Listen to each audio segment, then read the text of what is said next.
اعوذ باللہ من الشیطان الرجیم بسم اللہ الرحمن الرحیم۔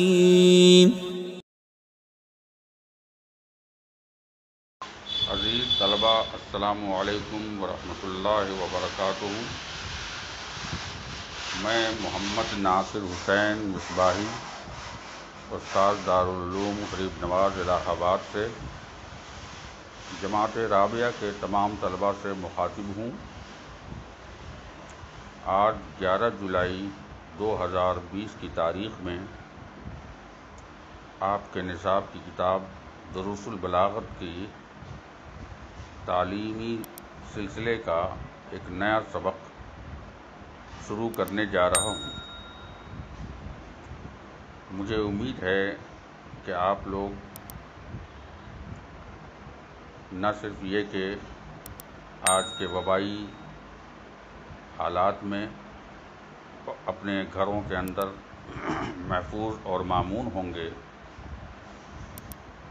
بلکہ مجھے آپ سے یہ بھی بھروسہ ہے کہ آپ لوگ جو وبا سے بچنے کے اصول اور ضابطے ہیں، جو سماجی اور ملی اور قومی اور ملکی قانون ہیں، ان کی پابندی کریں گے، اپنے گھروں میں محفوظ رہیں گے، کیونکہ ان اصولوں کی پابندی اور ان ضابطوں پر عمل کرنا ہمارا نہ صرف انفرادی فریضہ ہے، بلکہ سماجی فریضہ بھی ہے، ملی فریضہ بھی ہے، ملکی فریضہ بھی ہے اور اخلاقی فریضہ بھی ہے کہ ہم لوگ ان تمام اصول پر عمل کریں جو سماجی دوری سے متعلق اس وبا سے بچنے کے لیے لاگو کیے گئے ہیں، شرعی طور پر یا حکومتی سطح پر۔ مجھے یقین ہے کہ آپ لوگ پوری پابندی سے اس پر عمل کرتے ہوں گے، اور یہ بھی یقین ہے کہ آپ لوگ پوری مستعدی اور لگن کے ساتھ اپنی کتاب لے کر حاضر ہوں گے۔ دروس البلاغت کی عبارت خوانی کریں گے، سبق کے ترجمے، مطالب اور ما لہو ما علیہ کو سنیں گے، اس کی تکرار کریں گے، اور مزید یہ کہ ان میں تکرار کے بعد سبق کا اعادہ اور اس کو بار بار ریوائز کرنا نہ بھولیں گے۔ یہ آپ کے تعلیمی مفاد کا بنیادی ضروری مسئلہ ہے۔ پھر یہ کہ بوقت ضرورت کام آنے والی چیز ہے، بوقت امتحان بھی، بوقت تعلیم بھی، یہ چیزیں آپ کے لیے رکھی ہوئی چیز کی طرح کام آنے والی ہیں۔ آئیے آج ہم نئے سبق کا آغاز کرتے ہیں۔ مصنف فرماتے ہیں: الکلام علی الانساء۔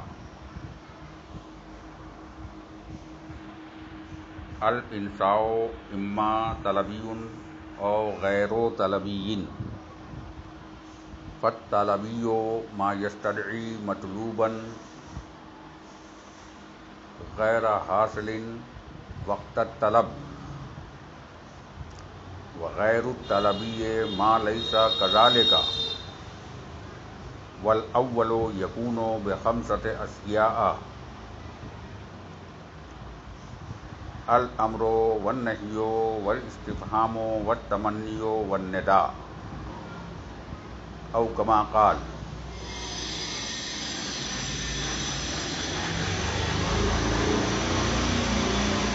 ابھی تک آپ حضرات نے اس سے پہلے جو سبق پڑھا ہے وہ الکلام علی الخبر سے متعلق تھا، اور اس میں آپ نے کلام خبری میں جملہ، فعلیہ، اسمیہ وغیرہ کے بارے میں اور اس کے متعلق پڑھا سنا۔ ساتھ ہی آپ نے خبر کی قسموں کو پڑھا، آپ نے کہ خبر کی قسمیں کبھی خبر ابتدائی کی ہوتی ہے اور کیوں ہوتی ہے۔ خبر کی 3 قسموں میں پہلی ابتدائی ہوئی، پھر خبر کی دوسری قسم خبر طلبی کیوں ہوتی ہے اور کسے کہتے ہیں، اور خبر کی تیسری قسم خبر انکاری ہے جس کے بارے میں آپ نے پڑھا کہ خبر انکاری کسے کہتے ہیں. پھر اس کے بعد یہ بتایا کہ خبروں میں جو تاکید لائی جاتی ہے ان میں تاکید کن کن کلمات اور کن کن حروف کے ذریعہ پیدا کی جاتی ہے.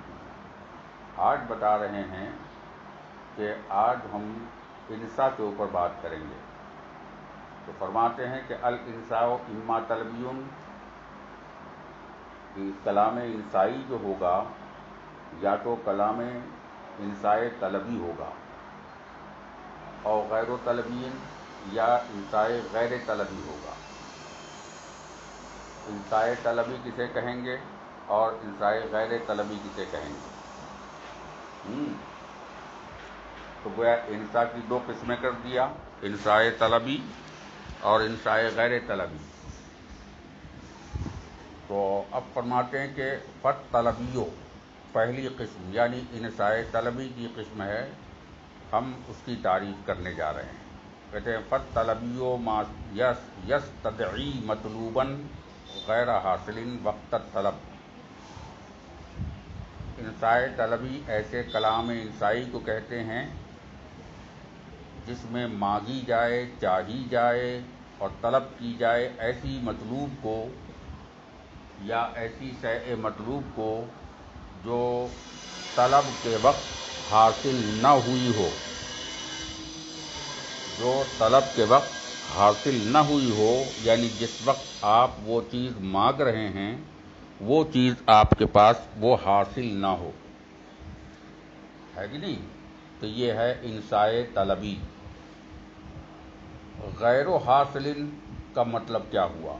غیر و حاصل کا مطلب یہ ہے کہ جب آپ مانگ رہے ہیں وہ چیز وہ آپ کو حاصل نہ ہو، اگرچہ اس سے پہلے آپ کو کبھی حاصل رہی ہو، ایک الگ بات ہے. لیکن جس وقت آپ یہ چیز مانگ رہے ہیں اس وقت یہ چیز آپ کے پاس موجود نہ ہو، تبھی انسائے طلبی ہوگی. کیونکہ طلب اصل میں حقیقت یہ ہے کہ کسی چیز کو حاصل کرنے کے ارادے کا نام ہے. طلب جو ہے کسی چیز کو حاصل کرنے کے ارادے کا نام ہے.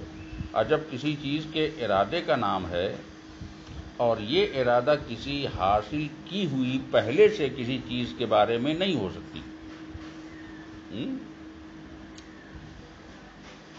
جب انشاء طلبی میں کسی چیز کی طلب کا ارادہ ہونا ضروری ہے تو جو چیز آپ کے پاس پہلے سے موجود ہے اس کا ارادہ کیسے ہو سکتا ہے؟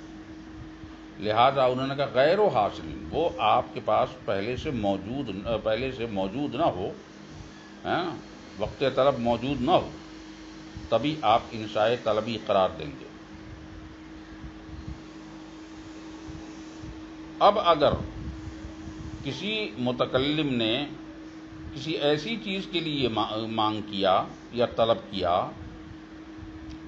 اور طلب کا صیغہ استعمال کر دیا جو پہلے سے حاصل تھی یا حاصل ہے، تو پھر کیا کریں گے آپ؟ یعنی امر کا صیغہ استعمال کر لیا، اس میں کوئی چیز مانگ لیا لیکن وہ چیز پہلے سے موجود ہے، پھر بھی وہ طلب کا صیغہ استعمال کر رہا ہے. تو اب کیا کریں گے؟ وہاں پر کون سا معنی ہوگا؟ کہتے ہیں انشاء طلبی کا وہاں معنی نہ ہوگا، وہاں معنی حقیقی پر محمول ہی نہیں کیا جائے گا بلکہ مقام بدل جانے کی بنیاد پر اس کا معنی اور مناسب مفہوم پر محمول کیا جائے گا. جیسے قرآن کی ایک آیت کریمہ ہے، اللہ تعالیٰ کا ارشاد ہے یا ایھا الذین آمنوا آمنو، اے ایمان والو ایمان لاؤ. یا قرآن ہی کے اندر ایک دوسری مثال بھی ہے، یا ایھا الذین اتق اللہ، ہے نا؟ تو یا ایھا الذین آمنو میں جو آمنو فعل امر ہے یہ انشاء طلبی ہے. اس سے مراد ایمان لانے کا مطالبہ اور مانگ نہیں ہے. آمنو جو ہے فعل امر ہے، ایمان لانے کا مطالبہ اور طلب نہیں ہے، کیونکہ اس معنی پر معمول ہی نہیں کیا جا سکتا. کہا کیوں؟ کہا کہ ایمان والے تو پہلے سے موجود ہے. اس لیے آمنو دوبارہ کہنے کا کیا مطلب ہے؟ اسی طرح یا ایھا الذین اتقوا اللہ، اے وہ لوگ جو ایمان لائے اللہ سے بچو، تو اللہ سے ڈرو، تقوی حاصل کرو۔ تو نہ تو پہلی آیت میں آمنو میں ایمان لانے کی طلب ہے، اور نہ ہی دوسری آیت میں ایمان ہونے کے باوجود تقوی کی طلب ہے، بلکہ مراد یہ ہے کہ اے لوگو جو ایمان لائے، اے ایمان والو، ایمان پر باقی رہو، ایمان پر قائم دائم رہو، ایمان پر برقرار رہو، یہی تمہارا کمال ایمان ہے۔ اور اے وہ لوگوں جو دوسری آیت میں مثال ہے، اس میں یہ فرمایا کہ اے لوگوں جو ایمان لائے، اتق اللہ، اللہ سے ڈرو، تقوی حاصل کرو، مطلب تقوی پہ برقرار رہو۔ تو یہاں پر ایمان لانا کہیں بھی مطالبہ نہیں ہے، مطالبہ ہے ایمان پر قائم رہنے کا اور تقوی حاصل کرنے کا۔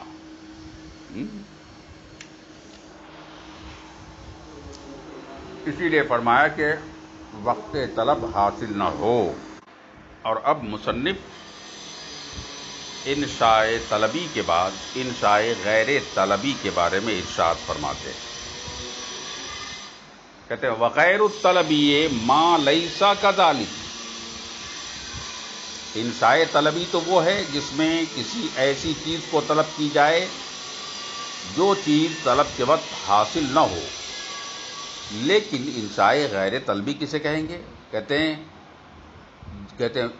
انشاء غیر طلبی وہ کلام ہے، وہ کلام انشائی ہے نا، جس میں ایسا نہ ہو، یعنی کسی ایسی چیز کا مطالبہ نہ ہو جو وقت طلب حاصل ہو،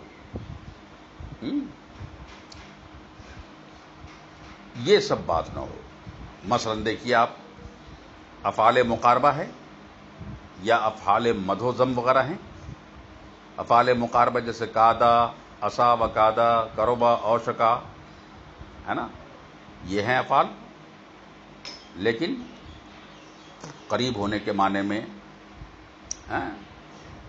تو یہ سب جو ہیں فعل کو تقریب کے معنی میں لے آتے ہیں، تقریب فعل کے لیے آتے ہیں، لیکن ایسا نہیں ہے کہ اس میں کوئی انشاء کی بات ہو، طلب کی بات ہو یا غیر طلب کی بات ہو، ایسا کچھ نہیں ہے۔ افعال مدح و ذم ہے جیسے ما احسنا، نعما و حبذا، یہ سارے افعال مدح و ذم ہیں، اس میں تعریف کی بات ہے یا مذمت کی بات ہے، تو ان سب میں طلب یا غیر طلب کی کوئی بات نہیں ہے، تو اس کو غیر طلبی کہتے ہیں۔ اب سوال یہ پیدا ہوتا ہے کہ انشاء طلبی ہم کن کن چیزوں سے ان کا قیام عمل میں لاتے ہیں؟ انشاء طلبی کی حیات قضائیہ، صورت معنی کیسے پیدا ہوتی ہے؟ کہتے ہیں کہ انشاء طلبی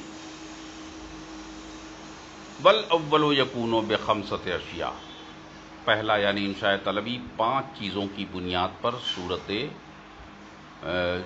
جملہ بنتی ہے، اور 5 چیزیں کیا کیا ہیں؟ ان میں سب سے پہلے امر ہے، دوسری چیز نہیں ہے، تیسری چیز استفہام ہے، چوتھی چیز جو ہے تمنی ہے، اور 5ویں چیز ندا ہے۔ ان تمام کلمات کے ذریعے سے اور ان تمام کیا کہتے ہیں لفظوں کے ذریعے سے کیا ہوتا ہے؟ انشاء طلبی کی صورت قضائیہ تعمیر پاتی ہے اور ہیئت کی تشکیل ہوتی ہے۔ سمجھ لیں آپ، جیسے قل بفضل اللہ وبرحمتہ، قل فعل امر ہے نا، انشاء طلبی ہے نا، تو اسی طرح سب آئیں گے۔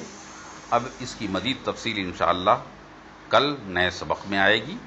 آج کا سبق یہیں تک۔ عزیز طلباء، السلام علیکم ورحمۃ اللہ وبرکاتہ۔ میں محمد ناصر حسین مصباحی، استاد دارالعلوم غریب نواز الہ آباد سے جماعت رابعہ کے تمام طلباء سے مخاطب ہوں۔ آج 12 جولائی 2020 کی تاریخ میں آپ کے نصاب کی کتاب دروس البلاغت کے نئے سبق کا آغاز کرنے جا رہا ہوں۔ آپ لوگ پوری تیاری کے ساتھ عبارت خوانی میں لگ جائیں، سبق کے تراجم، اس کے معانی و مطالب اور ما لہ ما علیہ کو سماعت کریں، تکرار کریں اور اعادہ کریں۔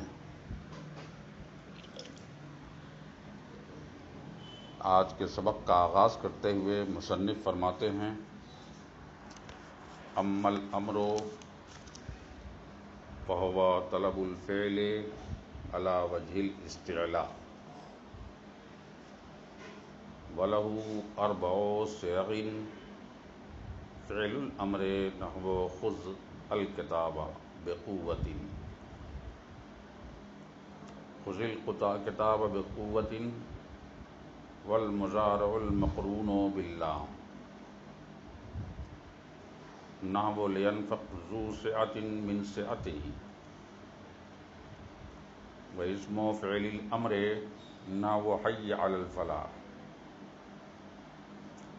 والمصدر النائب عن فعل الامر نحو سعیا فی الخیر، وقد تخرج صيغ الامر عن معناها الاصلی الى معانی اخر تفهم من سیاق الکلام وقرائن الاحوال، او کما قال۔ تو ابھی تک آپ لوگوں نے ما سبق والے، آج سے پہلے والے سبق میں آپ لوگوں نے یہ پڑھا کہ کلام انشائی کتنے اقسام کے ہوتے ہیں، جس میں مصنف نے آپ کو بتایا کہ انشاء طلبی ہوتا ہے، کلام انشاء طلبی اور کلام انشاء غیر طلبی۔ انشاء طلبی کی بحث ہوگی۔ انشاء طلبی جو ہے 5 چیزوں کی بنیاد پر منعقد ہوتا ہے، اور 5 چیزیں ہیں: الامر والنہی والتمنی والاستفہام والنداء۔ اب یہاں سے مصنف رحمہ بالتفصیل بتا رہے ہیں کہ امر کا مطلب کیا ہوگا۔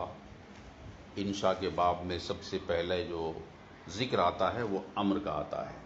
تو انہوں نے کہا اما الامر، رہی بات امر کی، تو امر کہتے ہیں فہو طلب الفعل علی وجہ الاستعلاء۔ اب امر کہتے ہیں اپنے آپ کو بلند سمجھتے ہوئے کسی سے فعل کی طلب کرنا، کسی کام کا مطالبہ کرنا، یہ امر کہلاتا ہے، استعلاء کے ساتھ اپنے کو بلند سمجھتے ہوئے۔ تو اس کا مطلب کیا ہوا کہ استعلاء پایا جائے اس کے اندر، اور اپنے کو بلند سمجھتے ہوئے کا مفہوم کیا ہوتا ہے؟ تو فرماتے ہیں کہ اس کے لیے مفہوم یہ ہے کہ فی نفسہ، یا بذات خود، اگر متکلم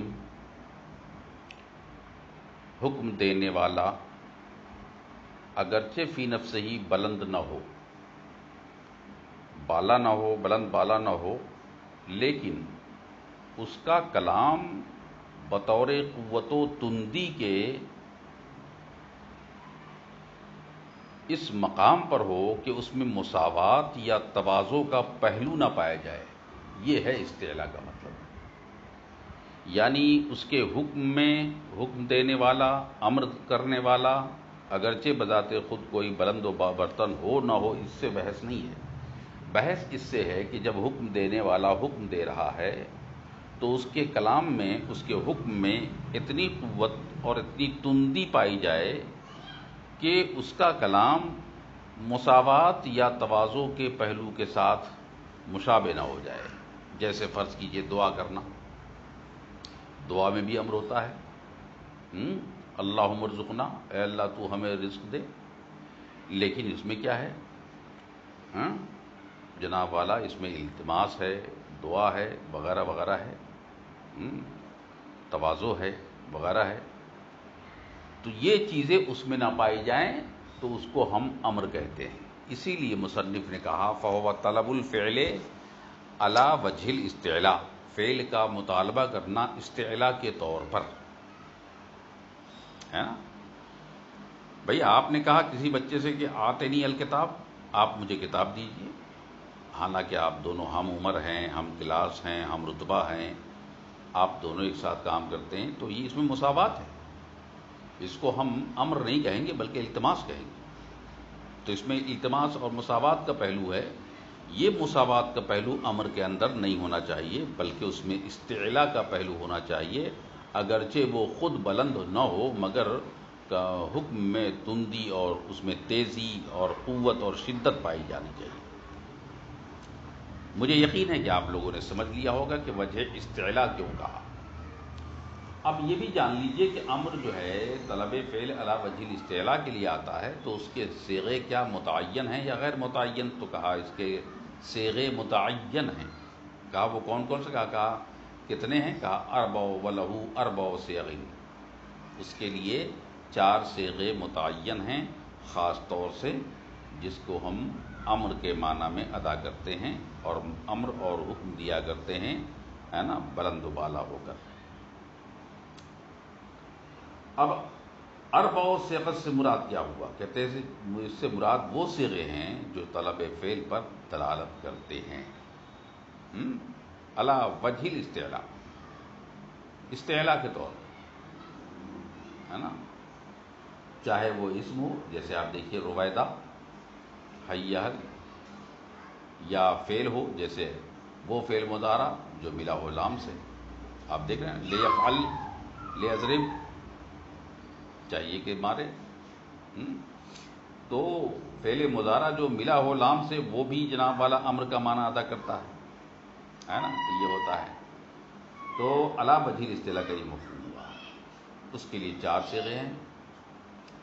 پہلا صیغہ کون ہے؟ فعل امر. فعل امر جیسے خذ الکتاب بقوت، پکڑ لو کتاب کو مضبوطی سے. خذ فعل امر ہے، یعنی بطور استعلا حکم دے رہا ہے کہ کتاب تھام. اب دوسرا صیغہ کون ہے؟ دوسرا ہے جناب والا، دوسرا ہے والمضارع المقرون باللام، وہ فعل مضارع جو ملا ہو لام امر کے ساتھ. جیسے لینفق ذو سعۃ من سعتہ، چاہیے کہ گنجائش والا اپنی گنجائش بھر خرچ کرے. چاہیے کہ گنجائش والا اپنی گنجائش پر خرچ کرے. تو آپ نے دیکھا لینفق میں لام کیا ہے؟ لام امر ہے. ینفق فعل مضارع ہے، لام سے ملا ہوا ہے، لہذا یہ امر کا معنی دے رہا ہے. تو یہ دوسرا صیغہ ہے جو معنی امر ادا کر رہا ہے. اب کہتا ہے کہ بھئی تیسرا کیا ہے؟ کہا تیسرا ہے فعل اسم و فعل الامر. وہ فعل امر نہیں ہے بلکہ اسم فعل امر ہے، یعنی ایسا اسم ہے جو فعل امر کے معنی میں، جیسے حی علی الفلاح، آؤ کامیابی کی طرف، ہے نا. تو اس حی علی الفلاح میں حی جو ہے اسم ہے جو معنی میں امر کے ہے. اور معنی کیا ہے اس کا؟ حی بمعنی ایتے، آؤ.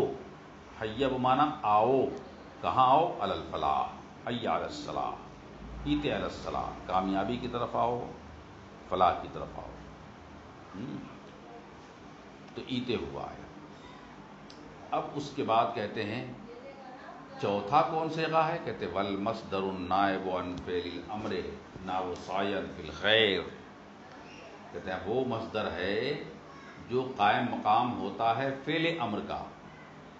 وہ مصدر جو ہے مصدر ہوتا ہے اور قائم مقام فعل امر کا ہوتا ہے، تو وہ بھی معنی امر ادا کرتا ہے. جیسے سعین فی الخیر، کوشش کرو بھلائی کے اندر. سعین فی الخیر، کوشش کرو بھلائی کے اندر. یہ دراصل سعین مصدر ہے، حالانکہ ہم معنی کر رہے ہیں بھلائی کرو، کوشش کرو بھلائی کے اندر. تو ایسا معنی کیوں کر رہے ہیں؟ کیونکہ سعین یہاں پر اپنے محذوف فعل امر سع کا نائب اور قائم مقام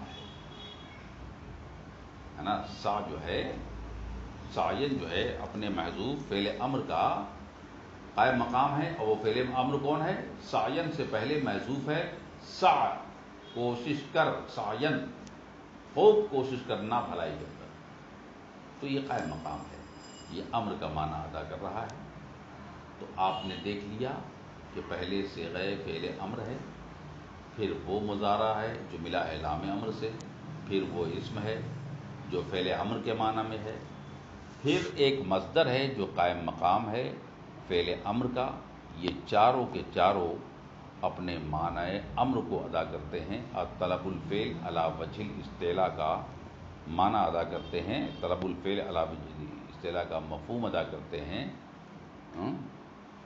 لیکن یہ بات بھی یاد رکھنا چاہیے کہ یہی سارے صیغے، یہی فعل امر اور یہی امر کے تمام صیغے، تو ان کا اصلی معنی تو ہے طلب الفعل علی وجہ الاستعلاء، یعنی اپنے آپ کو بلند سمجھتے ہوئے کسی سے فعل کی طلب کرنا ہے۔ لیکن کبھی کبھی یہ معنی فعل امر سے چاروں صیغوں سے ختم ہو جاتا ہے نا، ختم ہو جاتا ہے، اور سیاق و سباق اور حالات کے قرینے ایسے وہاں پا لیے جاتے ہیں جس کی بنیاد پر اس کا معنی اصلی ختم ہو کر کے معنی مجازی اور دوسرے اور دیگر معنی اس کے اندر پا لیے جاتے ہیں، امر کا معنی وہاں نہیں رہتا ہے۔ تو اب سعین فی الخیر میں دیکھا آپ نے، سعین فعل امر محذوف یعنی اسعی کے قائم مقام ہے، اور اس محذوف کو سعین لازم ہے، سعین لازم ہے، جیسے وہاں حیا معنی میں ایتے کے ہے، حی علی الفلاح یہ ہے۔ اس کے بعد مصنف فرماتے ہیں وقد تخرج صیغ الامر عن معناها الاصلی، اور کبھی کبھی صیغہ امر اپنے معنی اصلی سے باہر ہو جاتے ہیں، الگ ہو جاتے ہیں۔ اب یہ بات ہے کہ اہل اصول نے کیا کہا اس کے بارے میں۔ اہل اصول فرماتے ہیں کہ امر کے تقریباً 26 مجازی معانی بیان کیے گئے، 26 مجازی معنی، صیغہ امر کے تقریباً 26 مجازی معانی ہیں، اور ان کے باہمی رابطوں اور مناسبتوں کا بھی ذکر کیا ہے دیگر اور بڑی کتابوں میں، جن میں سے یہاں بعض ہی معانی کا ذکر فرمائیں گے، زیادہ معانی کا ذکر نہیں فرمائیں گے، اور اختصار کے طور پر یہاں پر ان کے مابین علاقوں کا بیان سے بھی صرف نظر کیا ہے، یہاں زیادہ ان کے علاقوں کو نہیں بیان کریں گے، یہاں چند ہی معانی کا یہاں ذکر کریں گے جہاں پر صیغہ فعل امر جو ہے اپنے معنی اصلی سے خارج ہو گیا ہے۔ غرض کہ امر اپنے معنی اصلی سے کبھی کبھی خارج ہو جاتا ہے، جو معنی اصلی کے بجائے معنی مجازی کے طور پر مستعمل ہوتے ہیں، گو کہ متعدد مقامات پر مستعمل ہوتا ہے، لیکن یہاں چند ہی معنی کی طرف آپ کو اشارہ کیا جائے گا، اور وہ بھی اس کے اسباب و علل کے ساتھ انشاءاللہ۔ تو یہاں تک بات ختم ہو جاتی ہے آج، اور آج کی گفتگو یہیں پر تمام ہوتی ہے۔ انشاءاللہ پھر نئے سبق کے ساتھ اگلے دن میں ہم اس کا آغاز کریں گے، اور